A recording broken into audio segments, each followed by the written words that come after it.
Le Burkina Faso vivait sous une chape de tension invisible, une tension que même le vent chaud de Ouagadougou semblait transporter entre ses rafales de poussière rouge. La capitale, pourtant animée par ses marchés bruyants, ses motos qui zigzaguaient entre les étals et ses enfants jouant dans les ruelles étroites, retenait son souffle. Le soleil tombait lentement derrière l'horizon, peignant de feu la Plaza de la Liberté, cet endroit symbolique où des foules s'étaient levées par le passé, criant pour la justice, exigeant des changements profonds. Ce soir-là, ce lieu semblait calme, presque trop calme. Mais derrière cette apparence de sérénité, des forces contraires s'agitaient. Sous la direction du jeune président Ibrahim Traoré, le pays tentait de se reconstruire après des années de coups d'État, d'instabilité et de division. Pourtant, dans l'ombre des institutions et des casernes, tout le monde ne partageait pas cet espoir. Des murmures couraient. Des rumeurs de complot. Des alliances secrètes nouées dans l'ombre des ruelles et des bureaux feutrés.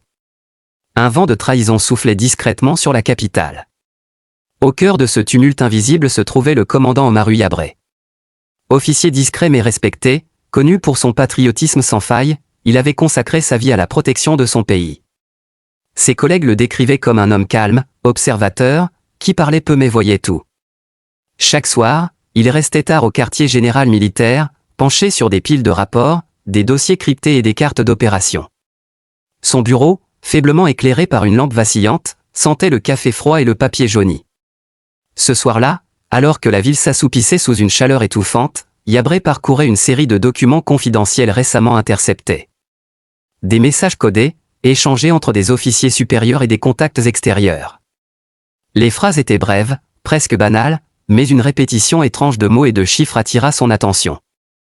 Ce n'était pas une simple communication interne. C'était autre chose. Une coordination secrète. Il fronça les sourcils. Son instinct, forgé par des années de service, lui hurlait qu'un danger approchait. Mais de quel ordre? Une attaque terroriste? Une mutinerie? Ou pire un coup d'État? Il ne le savait pas encore, mais une certitude s'imposa à lui, quelque chose de grave était en marche. Pendant ce temps, à quelques kilomètres de là, la résidence présidentielle baignait dans une atmosphère tendue. Ibrahim Traoré, silhouette charismatique vêtue de son béret rouge emblématique, se tenait devant une grande carte du Burkina Faso épinglée au mur. Autour de lui, une poignée de conseillers et d'officiers de confiance. Parmi eux, Fatoumata Diallo, une diplomate respectée, connue pour son franc-parler et sa loyauté indéfectible. « Nous devons rester vigilants », dit-elle d'une voix ferme, ses yeux sombres fixant ceux du président. « Je sais », répondit Traoré en soupirant. « Mais la vigilance ne suffit pas si la trahison vient de l'intérieur. » Ces mots, bien qu'énigmatiques, reflétaient une vérité qu'il pressentait sans pouvoir la prouver. Le danger n'était pas seulement extérieur. Il rôdait dans leur propre rang. Dans les casernes, loin des regards civils, l'ambiance était différente. Les couloirs résonnaient de murmures étouffés. Des soldats partageaient leur mécontentement à voix basse. Certains parlaient de promesses non tenues, d'autres évoquaient la nostalgie d'un ancien ordre plus favorable à leurs ambitions personnelles. Parmi eux, un nom revenait souvent, le lieutenant Kaboré. Officier ambitieux, habile manipulateur, il savait flatter les rancunes et nourrir les frustrations. Kaboré ne parlait jamais directement de rébellion. Mais ses allusions, ses regards lourds de sens et ses conversations chuchotées dans l'ombre suffisaient à rallier des complices. À ses côtés, le colonel Diarra et le capitaine Zongo. 3 hommes, 3 cerveaux, un seul objectif, renverser Ibrahim Traoré et s'emparer du pouvoir. Lorsqu'Yabré découvrit les premiers indices tangibles de ce complot, il sentit un frisson glacé lui parcourir l'échine. Les messages codés qu'il venait de déchiffrer confirmaient ses craintes, un événement public à venir, une cérémonie symbolique, serait l'occasion parfaite pour frapper. Le président serait vulnérable, exposé devant la foule. Le chaos serait immédiat. Il convoqua alors 2 de ses plus proches alliés, Adama, un vétéran respecté pour sa sagesse et son expérience, et Awa, brillante spécialiste en cryptographie et en cybersécurité. Tous 3 s'enfermèrent dans une petite salle sécurisée, loin des oreilles indiscrètes.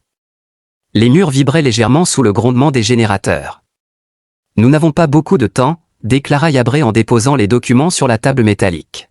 « Si nous ne déjouons pas ce complot avant la cérémonie, il sera trop tard. » « Qui est derrière tout ça ?» demanda Awa, ses doigts tapotant nerveusement sur le clavier de son ordinateur portable. « Je le découvrirai », répondit Yabré d'un ton ferme. Mais une chose est certaine, ils sont déjà prêts à frapper. Les jours suivants furent un mélange d'angoisse et d'adrénaline. Chaque nuit, Yabré et son équipe décryptaient de nouveaux messages, découvrant peu à peu l'ampleur de la conspiration. Ils apprirent que les conspirateurs avaient non seulement des appuis internes mais aussi des soutiens étrangers, prêts à financer et coordonner le coup d'État. Plus les pièces du puzzle s'assemblaient, plus la menace devenait claire et effrayante. Le dilemme moral s'imposait à Yabré.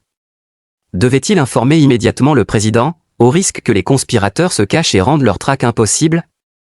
Ou attendre, accumuler des preuves solides et les frapper d'un seul coup? Le poids de cette décision le hantait. Une nuit, incapable de dormir, Yabré marcha seul dans les rues désertes de Ouagadougou. Les lampadaires diffusaient une lumière jaune tremblante.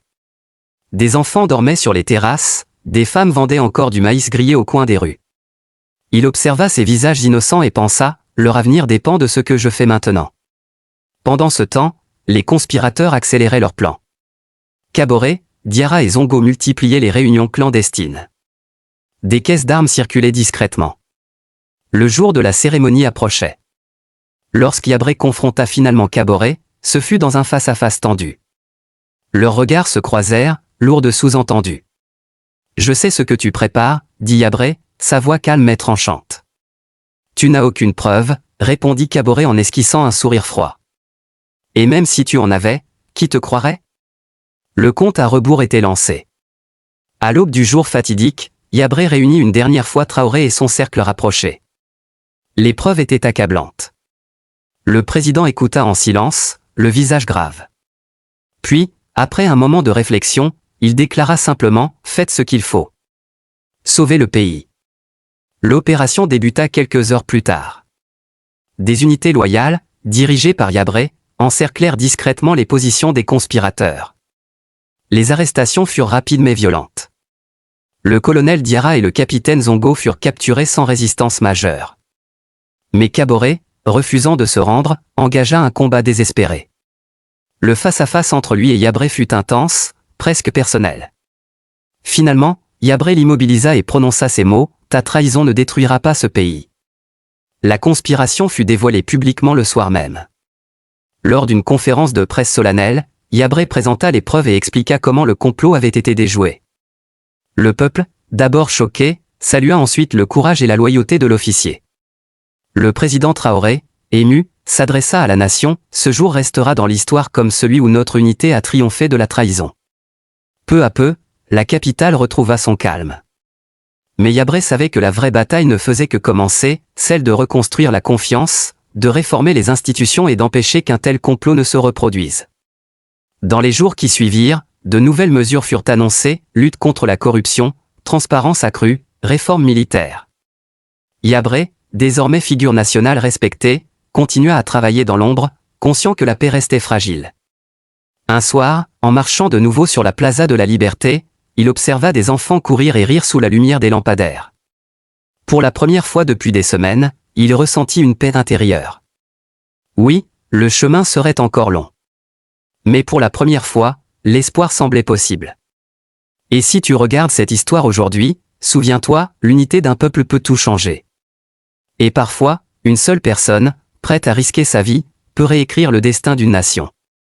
Si ce récit t'a touché, abonne-toi, car d'autres histoires inspirantes t'attendent et parce que le courage mérite toujours d'être raconté.